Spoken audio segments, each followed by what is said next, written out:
Hi, hello. Welcome to another episode of Isaiah's Newsstand. It's your host, Isaiah Edwards. The date is March 16th, 2023. Hopefully, this episode finds you well, in good spirits, with high hopes.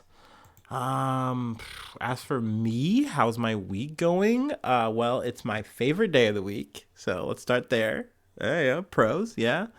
Cons, it's not been a good week. I'm not having a good time, but show must go on, and I always try to do silver linings. Like, hey, overall, uh, you know, physically, it's been a good week overall. You can say, quote unquote, financially, it's been a good week. As good as my broke ass can manage. Um, so yeah, sometimes you just take some emotional hits in life, right? But you keep on chugging, you know. Um, but no, I'd say overall we're good. I am happy to be here today doing another wonderful episode of Isaiah's Newsstand, my own show. Yes. I make it. um, let's see. But Food Corner, before we get into the news, before we talk about the fun stuff, not too much to report. I don't know if you guys have picked up on it yet, but I will usually eat a meal on Mondays. Like, it's kind of like a special meal. It's kind of become that, at least until, the money changes a little bit. And I talk about it a little bit on the Patreon. So it's kind of why then I shift back to, like, remembering, like, hey, you're a broke bitch. You cannot DoorDash. You cannot, get, Fuego right now. And, I go back to cooking at the house and stuff like that. I will say, though, at work, they did a chicken tendy day. So essentially, they have like a group come through, and they cater a bunch of like chicken tenders and fries, and that's nice. It's yummy.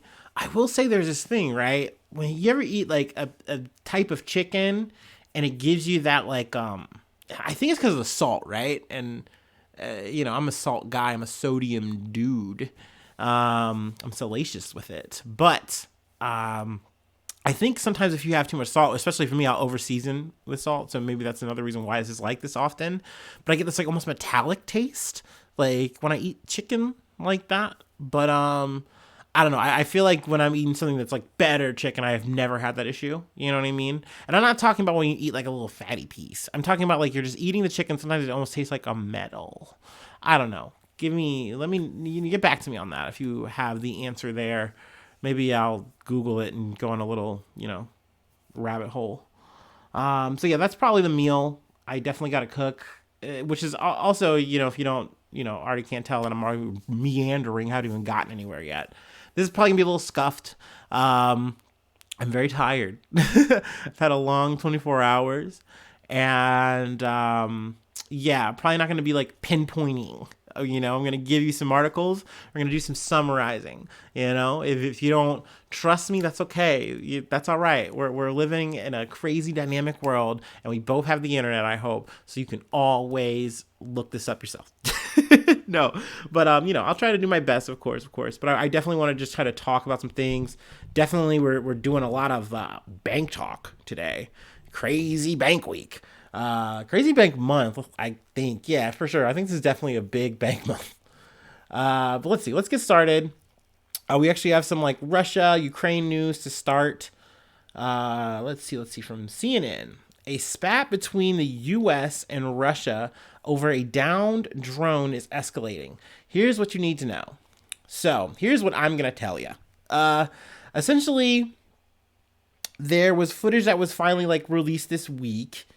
I think this, I can't remember what day the actual incident took place. I know that the footage was released on Tuesday, but essentially there was a drone patrolling, doing surveillance type stuff, in like the Crimean area, which is essentially, Ukrainian airspace, but it's also, I think, what the U.S. was contesting was that this was international airspace that they were flying the drone in at the time of the incident.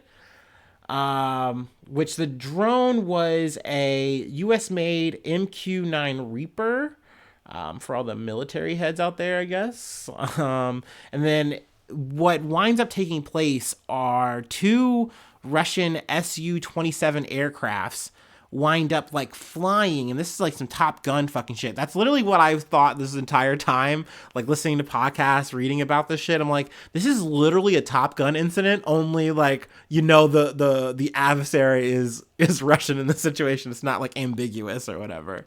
But they like sandwich it, and I think initially, and there is a video that came up, and they do like, the US says it's like, hey, this is edited, but it's only edited for time. We didn't edit the sequencing or anything like that. Now, Russia has their own version of the story and how things went down. I'm going to tell you the US version first, at least. So one of the aircrafts dumps like fuel, and this is like a buzzing thing is what they call it. So you buzz by the aircraft or the drone in the situation, and they're pulling this maneuver. Both of them come up. The drone itself has a very narrow vision. Like it's very the camera lens is not much, so you can't see a wide range, and the drone itself can't really pilot in this kind of situation. Like there's not much you can really do, and there is a collision, and then you can see that one of the aircrafts that was in front of the drone, its propeller is damaged. Now, this is something that Russia kind of disputes. They say, no, it wasn't like that. This drone was like kind of, I think they said something to the fact that it was like doing its own thing. And we see it, and then it does this weird maneuver and it crashes. Whereas, kind of going back to the US narrative, essentially they keep harassing this drone until eventually it just tries to dive down, get away, whatever, and it crashes into the Black Sea. And now it's kind of like, okay, so, can we get the drone? Where's it at? Who's going to get it? Yada, yada, yada. So this is a whole diplomatic international kerfuffle. Obviously because, we're doing this whole Ukraine war situation, and any kind of situation where we're having like US and Russia touch tips, that's no good. That's no bueno, So there's been a lot of talk of like escalation. Is it going to happen? And now I guess you can say we can kind of move to the like speculation, Isaiah's speculation. I really feel like this is one of those things where it's like, definitely it's very scary. It's very awkward, but I think in a lot of like the press and whatever, it's just being postured as like, oh my gosh, this is really scary. What's going to happen next? So it's like, this is not the first time that Russia's done something like this, apparently. At least it's referenced somewhere in this article. But maybe not to this extent, or there was no damage, but this has been tried before, and essentially it just looks like it was more successful this time. Now, I don't really know if there's going to be any ramifications from this. I think it's just a little bit of like international tit for tat at play. I think we brought in the Russian ambassador and kind of like gave him a talking to, like, what are you doing out there, Jack? I don't know. I don't know what they said on him. So yeah, definitely an interesting development. But we'll see what, other ramifications, aftermath. And I guess more to, Russia's side of it too. They're angling it in a way that I think is kind of funny, where they're like saying like, no, like you guys are pulling a fast one on us. And not to mention, it was in our airspace because they're occupying Crimea, and they're trying to say, hey, you were in Crimean airspace doing something with this US drone it's not supposed to do. We have every right, you know what I mean? Like, they haven't said that last part, but more or less that's why they're angling this as a provocation from the US. So I guess those are like the two perspectives there. You can take it or leave it. Let's see. We can move on to the next bit from the Insider. Ukraine said it was watching with pleasure as footage showed a lethal fire at a building of Russia's FSB security service near border.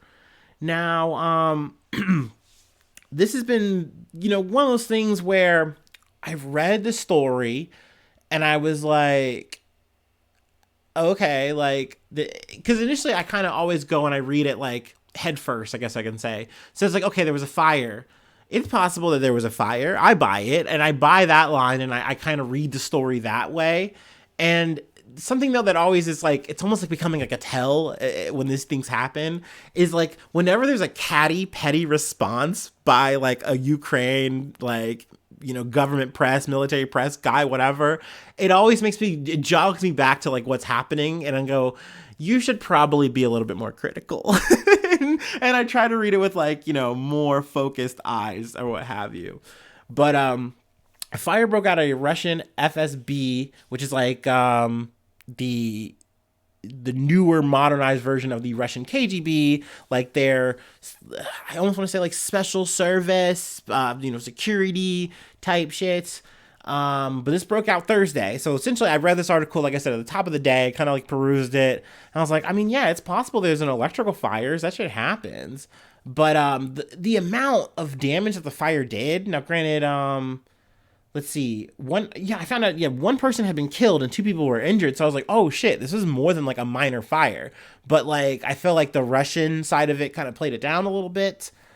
But like I said, whenever, let me read some.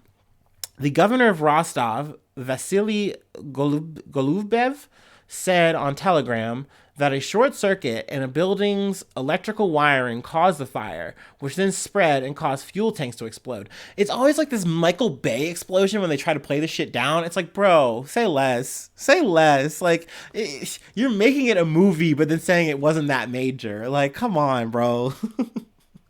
And then there's a video of it from the Moscow Times. You can see like big smoke plumes, fucking fire. Let's see. So the fire spread over 2,500 square feet and caused two walls to collapse. So yeah, I mean, it's one of those things where we might not ever know. But, and also, I mean, once again, we'll move to the, speculation corner. There's a chance that like, okay, like when they say, hey, we had not, like when, Ukrainians, they say, hey, we had nothing to do with it. We'll do the quote from Mayako Palodiak. He said on Twitter, a manifestation of panic, or he said that the fire was a manifestation of panic, and added that Ukraine doesn't interfere but watches with pleasure. Like, why are you saying that? It's so weird to me. To me, that's cringe. I think I understand that this is a war. This is an ongoing turmoil, and that Russians are doing crazy atrocities and shit like that. Like that is like on TV, like that's on the internet. You can see that shit. It's real. Like, I'm not debating that, but the idea that in this moment, these moments of war, you do these like catty responses. I don't know. I just, and if you're going to do a catty response, make it funny, make it lethal, serve it up. I don't know. But let's see. There have been sporadic arson attacks on sites in Russia, such as enlistment and conscription offices following the invasion of Ukraine last year, according to the BBC, which kind of, once again, made me think about, I think about the situation with the Nord Stream pipeline, where we now know that was like Ukrainian separatists. We also know that there are people who understand that, like, look, if we try to protest, we're going to go to jail for like 10 years. So you do the thing where, just like there are separatists in the Donbass, varying types or whatever, but they believe in this, they're backing this. I'm, thinking now, like, yeah, there's probably a chance that there are, Russian separatists who like are doing these kind of, these acts. So, I mean, who knows? I'm not saying that's on wax. Who can say? But, these are just thoughts. We're in the speculation corner. I can do that. All right, we can move along though. From Al Jazeera, Australia, US, and UK unveil AUKUS. I'm probably not gonna say that right even once. Nuclear submarine plans. So this is a bit of an update from 18 months ago. There was a big old pact, I guess you can say, maybe, I don't know. But it was between the US President Joe Biden, British Prime Minister Rishi Sunak. Now, granted, it wasn't between Rishi. We all know they've been through a couple of prime ministers. I think it was Bojo. Oh, good old Bojo. Fuck him. But Prime Minister Rishi Sunak, who's now at the helm, and Australian Prime Minister Anthony Albanese. Essentially, they all met up in California, sunny California. Granted, I think they might have been having some more weather, and also in the nor'easter, there's been like some snow. So there you go. There's a quick little tangent in the weather. We talked about it. Pow pow. But they are essentially unveiling more of the AUKUS agreement, which is aimed at preserving a free and open Indo-Pacific. And Australia is going to buy 3 American nuclear submarines. Essentially, though, this is a big middle finger to China. It is to China. And I'm trying to use my best Trump accent for that because I feel like he says China in the funniest way. That being said, China's like, okay, cool. I guess you guys want to just be in Cold War mode. That's cool. That's cute. But it's not going to get you anywhere. Because essentially a lot of this it's all about this competition, between the US and China. But then I think it's also something that other superpowers see. And essentially there's kind of like saying, hey, Australia, we're going to give you some of this nuclear submarine access. Now, granted, Joe Biden has said these are not armed with nuclear weapons, but they are nuclear powered. I guess it's important to mention, of course. But, I mean, who can say? Who knows? I don't know. But I don't know how effective this is all going to be. It also kind of almost makes me think, like, maybe this is kind of like a money move for, like, parties involved. So they can kind of, like, hey, we're going to, like, give you these submarines. And then I think in the future, because this is, like, a long plan. I think it, like, stretches out to, like, 2030. And it goes into the 2030s and maybe into like the 2040s. So this is like some long-term shit about some nuclear submarines. But meanwhile, I mean, China's holding tough. They're doing their own shit. They don't really need the help. But this is also kind of, it goes back to some of the shit that I kind of talk about where I go, we make all this hubbubaloo about their, relationship with Russia, but then we make these bold, open-face agreements, and we're like, we say everything but China's name, and essentially say this is about you. We're protecting Asia from you. Like, it's very weird to me that that's how this all kind of moves and shifts. But I get it. It makes sense. And like I said, I think from a money perspective, this is probably for the positive for the U.S. Because once again, we just get to move our arms. We get to move our shit. We're like giving them blueprints and shit for them to build their own versions of our shit. So I'm sure this is great for everyone involved. War is money. And money is good. That's probably all I have to say about that. I'm sure there is more to talk about, and I'm sure there's gonna be some more updates. I mean, shit, this is gonna go on until like I said, the 20 fucking 40s. So much underwater shit, man. Let's see. The estimated value is $3 billion each, by the way, for these Virginia class submarines. That's a lot of money. It's a lot of doubloons. Yeah, I don't want to keep talking about that. It's boring. Sorry about it. All right. The rest of this, now we're going to get to the banks. We're at the banks. We're living in a post SVB bank run world.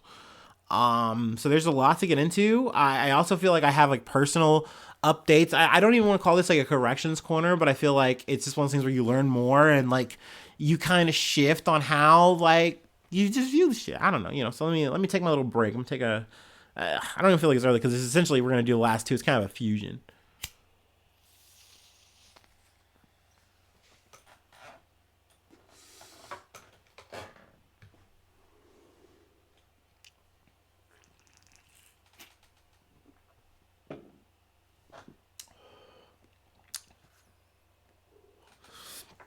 Okay. All right. From Reuters, Swiss central bank throws financial lifeline to Credit Suisse after shares pummeled.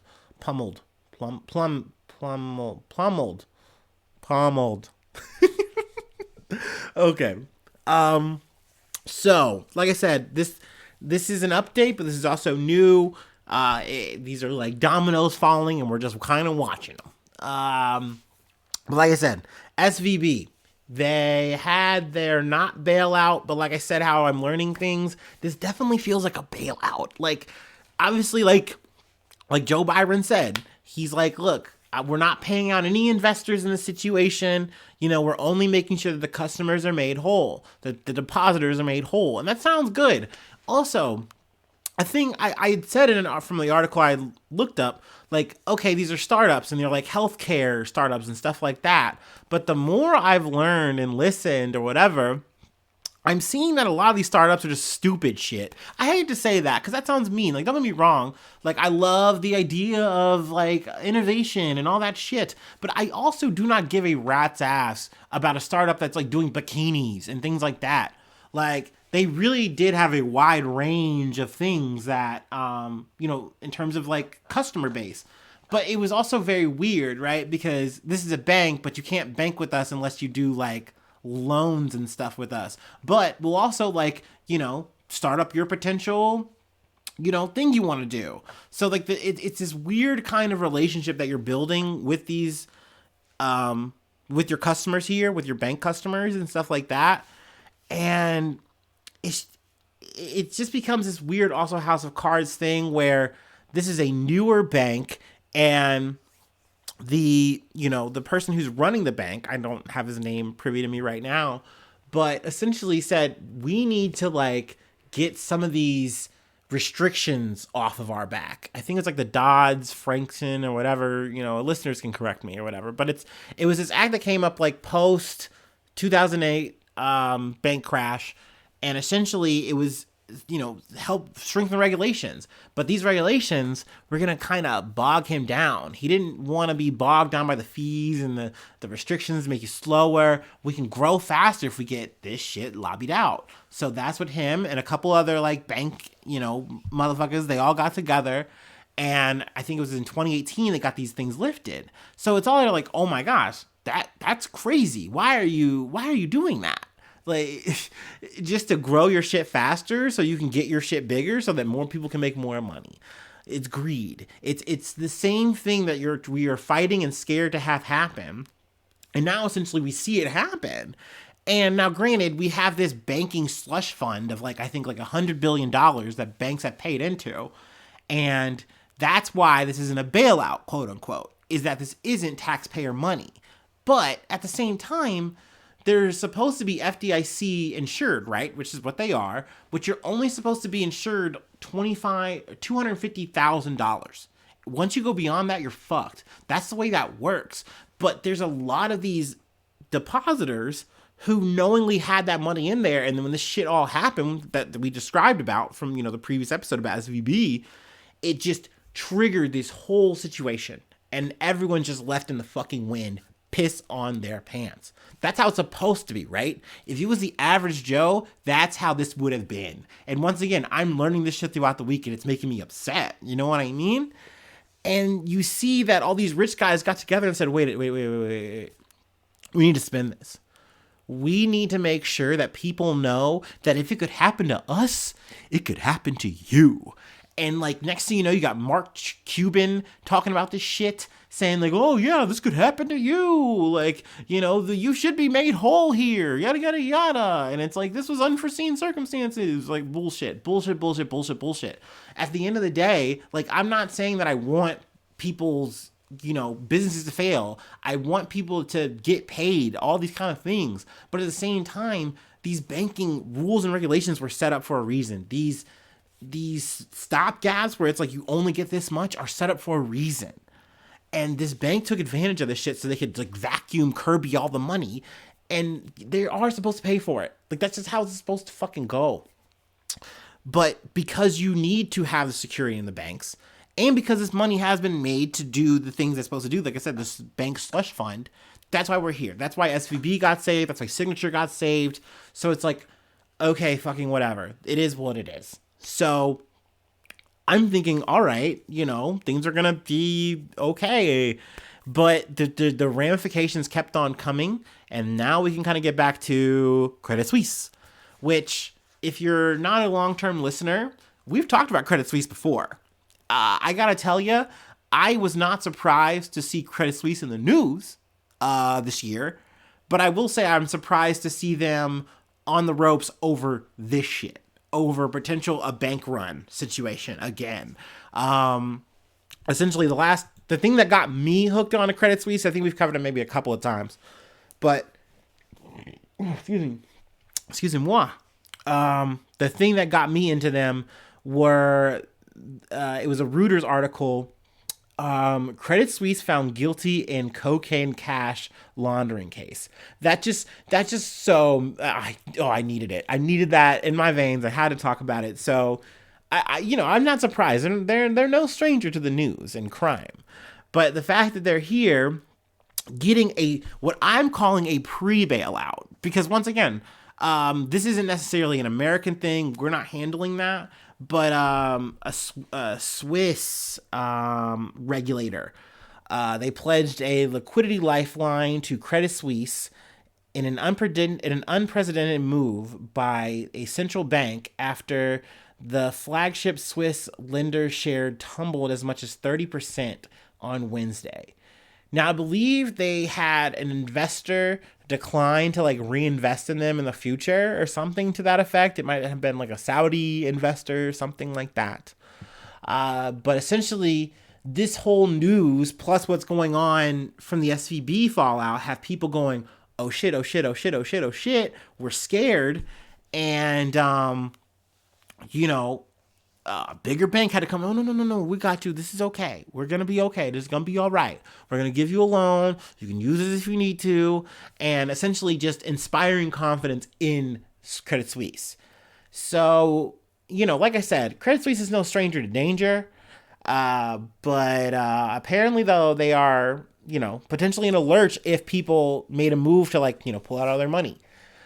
But I don't know. It's just now you're seeing this this new wave backbeat of how this is going to be handled, and it's just in a way it's frustrating, right? Because I talked about how all these VC capital guys who are worried about their money going bust over this random thing that didn't get made, this random app bullshit, the startup thingy, but if it was you and your money on the line, it's just going to be that FDIC cap. I guarantee it. And this is where I go and I talk where oh, what about being the middle class? There is no middle class, dog. What do you mean? If you try to LARP like these people, you will only wind up in jail. You cannot be a 1%er, unless you are. You're either Elon Musk or you're fucking not. I don't know. I know I'm getting in the weeds over this banking shit. But it's so heavy, and I now see that it's man, we might have a situation where it's shit, because the interest rate has made this whole climate so hostile. Everyone thought that we were just living fat off the hog, but now once we've realized oh shit, there's inflation, it just becomes this whole new world, and it's just cracked now. So we just never know what's gonna fucking happen. Now everyone knows cryptocurrency is a fucking scam. Shit's wild, man. But like I said, we're not done. We got one more thing. I know there's probably more juice here with Credit Suisse, and I'm sure we'll come back to it at some point. But there's more to talk about. There's another bank down. Well, not down, but getting bailed out. Not bailed out. But from Reuters. Yellen, Diamond, is it Diamond? Yellen, Diamond Powell helped clinch First Republic deal with key lawyer. So this is about First Republic Bank, but a deal of a deposit of $30 billion was announced on Thursday. Oh, yeah, it was Diamond. Okay, yeah, we're talking JP Morgan. Duh. But essentially, First Republic, which I believe is a New York bank, essentially they were in a lurch because of this whole SVB fallout shit.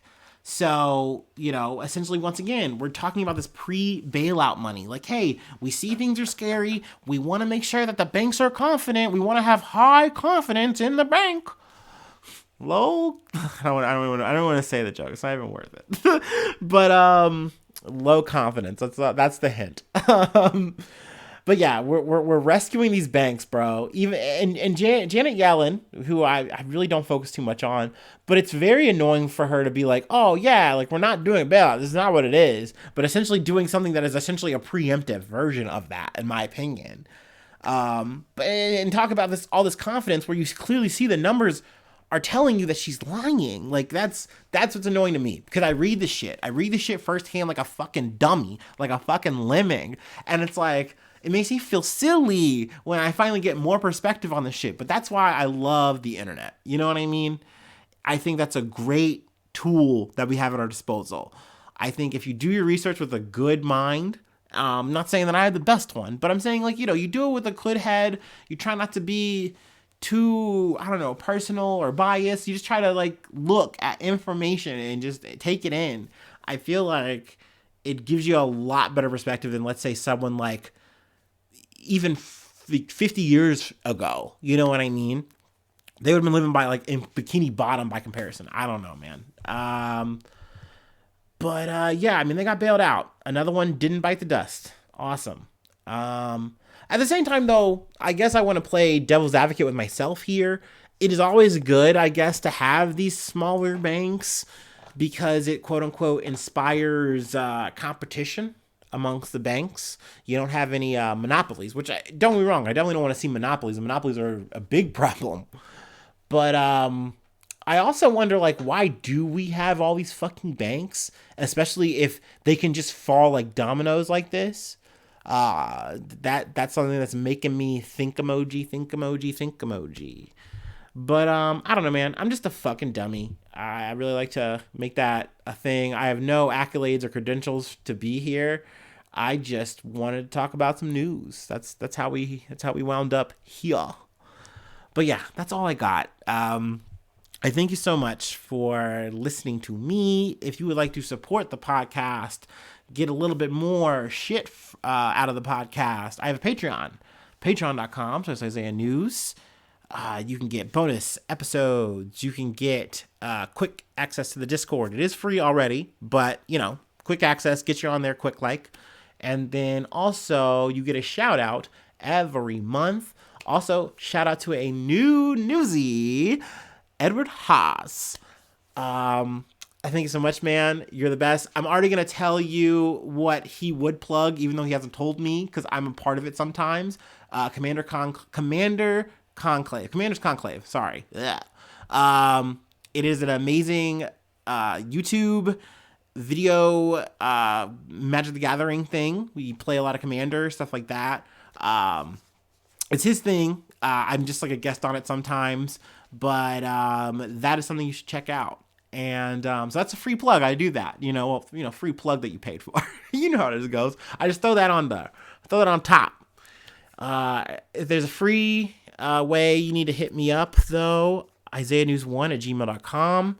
And also, I'm on Facebook, I'm on Twitter with myself and the podcast. You can find either pretty easily if you just look up my name or the name of the podcast, which is my name. It's in there.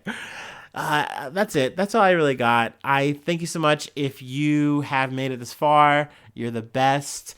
Hopefully I see you soon for some more good news. I love you. Bye-bye. Mwah.